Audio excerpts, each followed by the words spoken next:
think that they've got any fold equity, so we'll just shove it in and get maximum fold equity. And I think I'm saying equity quite a lot here. I'm just going to shove this all in. This guy can't call. I know this guy's committed and he should know he's committed as well. Again, pocket sixes, there's loads of dead money in the pot here. I'm just going to shove this again. And aces against nines. Well, this guy's woke up with a hand here.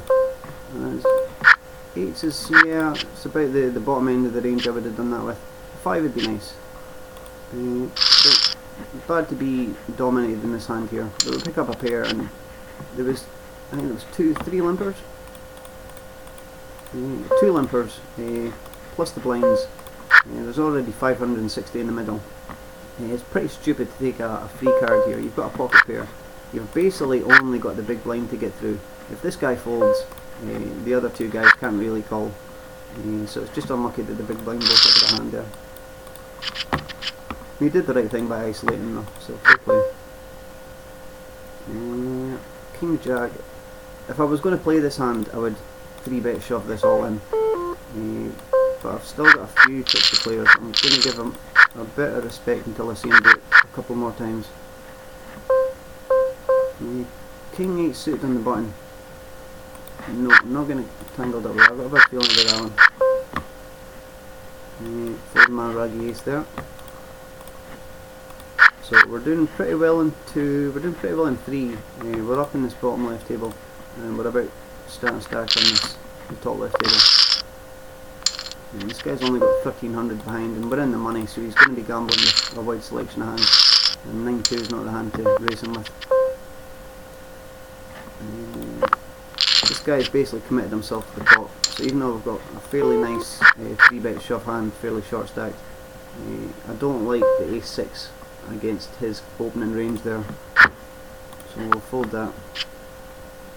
And this top table, if it's second pair, he's checked twice, so I'm pretty sure he doesn't have a 5, and I'm almost positive he doesn't have a queen. Jack 8, yeah, I think Jack 8 is good enough to put them all in there.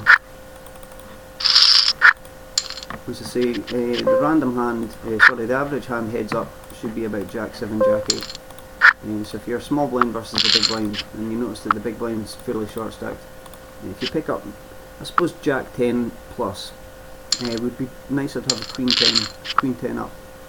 You can just put the big blind all in.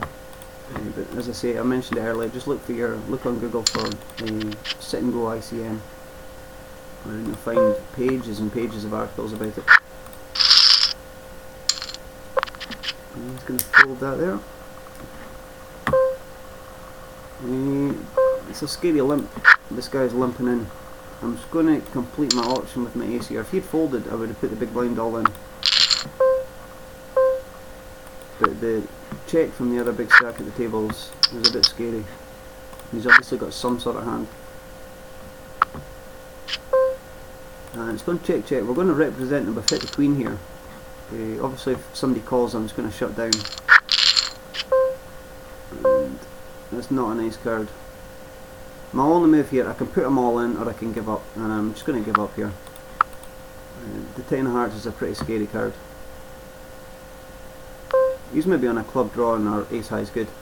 I'm going to shove this all. I've got a straight draw with a flush draw, so I don't really mind if he calls. But we got a lot of fold equity by shoving. I've got pocket fours here. I'm just going to raise it up 3x. I need more music. Let's see. Oh, some classic cheese. Oh, I think I clicked the wrong button. Feck it.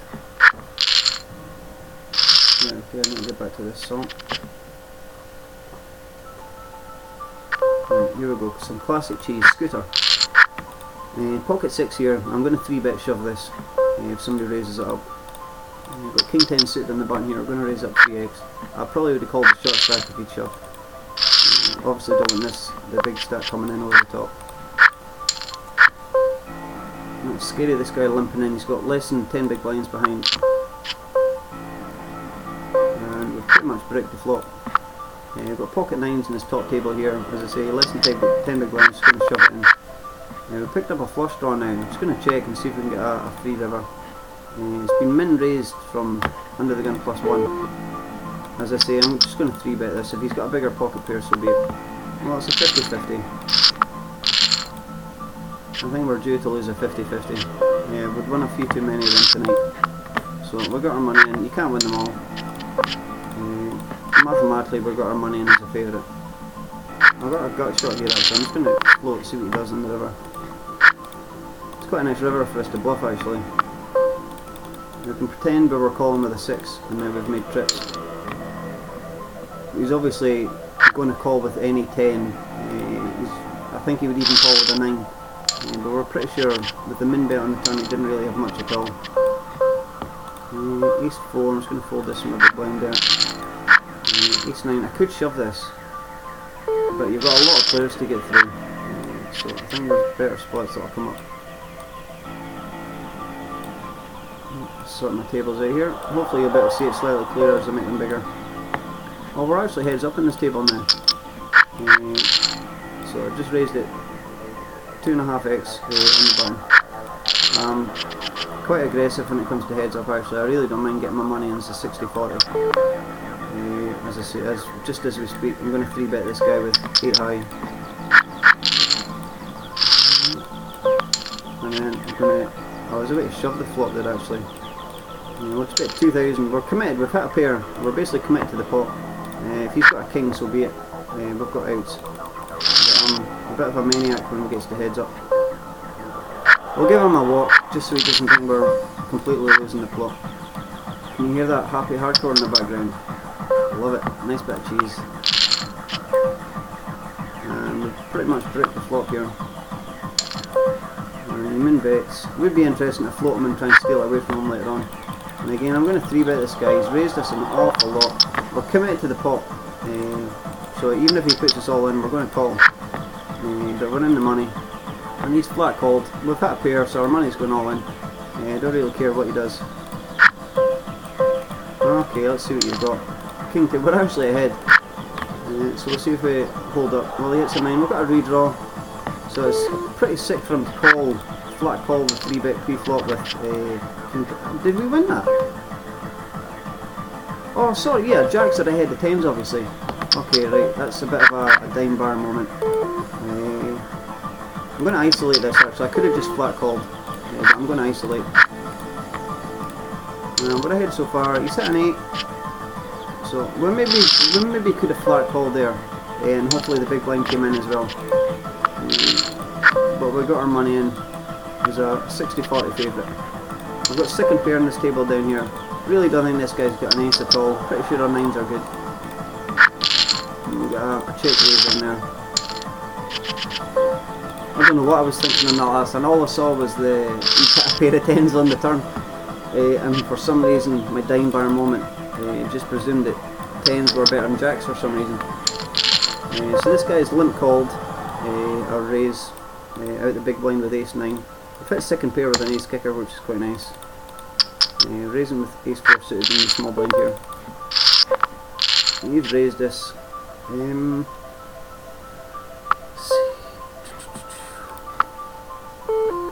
It's 13. Raising with ace 6 there. It's such a wet board this. There's so many draws he could be raising with here. Obviously if he's got a jack, we're in pretty bad shape. But we can put them all in and not be all in ourselves. So we've got a chance to knock him out. There's a very good chance we've got the best hand, which we do. So far so good. And we actually take down that sit and go there. It's such a wet board. If it was a drier board and he was check raising me, I can give him a lot more credit for a top pair there. But with so many draws on the board, our ace 9's in pretty good shape there. And he did have a flush draw with a straight draw and an overcard. So it was probably close to 50-50 when the money went in. But mathematically, well, technically, ace 9's ahead of queen high obviously. So we take down that one, which is not too bad. I'm going to shove the queen jack here, but well, I'll take that back. I should have waited a couple of seconds. I was going to shove that there, but obviously we can't call with the guy that's beating us to the pot. Oops. I don't actually know, did I cash in any of the other ones? So we've won one so far. I don't know if I got a third place in the other one. Well, we're going to let these two guys have their fun. Oh, it's too late now. I left it too long to shove. If I was going to shove that, I should have shoved it quicker. Got Queen Jack here. I'm just going to put this guy all in. I don't really mind too much if he calls. What's this guy shoving with? 7 big blind shove. Ace 9 shouldn't be in too bad a shape. I'll just see if he's played many hands. And he's played a few. I'm going to call him here. Maybe it's a race, maybe I've got him, well, he's got King Queen. I think Ace 9 was ahead of his range there. And it's obviously a nice flop. And he had outs when the Queen came. I'm going to 3-bet shove my 10 Jack here. I've maybe got a bit of fold equity, and it's not in too bad shape even if I get called. So it's 60-40, 50-50, whatever way you take it. And we've got an open-ended straight draw. And we missed that one, so can't really complain there. This is our Ace Queen's an interesting spot here. It's another 3,000 to call. This is the donkey guy. I really think he could be doing this with almost anything. We can call and still be sickened in chips, which I think is the important thing here, and the blinds are going to be passing by us. If the blinds were a way to come onto us, I might change it, but because we can still be sickened in chips even if we lose, I think I can call this and try and knock him out. I've got him in pretty bad shape, and yeah, donkey gets a lucky flop, and we get a nice river. So we knock the donkey out in third place. As I say, the fact that the blinds were going to be past me, and I still would have been in sickening chips, is why I can make the call with the Ace Queen now. Pick up 10 Jack. Hopefully these guys are going to be tightening up, folding their way into second place basically, and I can start bullying them. He makes a good call with Ace 8, but it's still basically a race. We'll lose that race. I'm not going to grumble too much though. A lot of players would have tightened up and tried to fold their way into second place, but he made a pretty standard call with the Ace 8 there.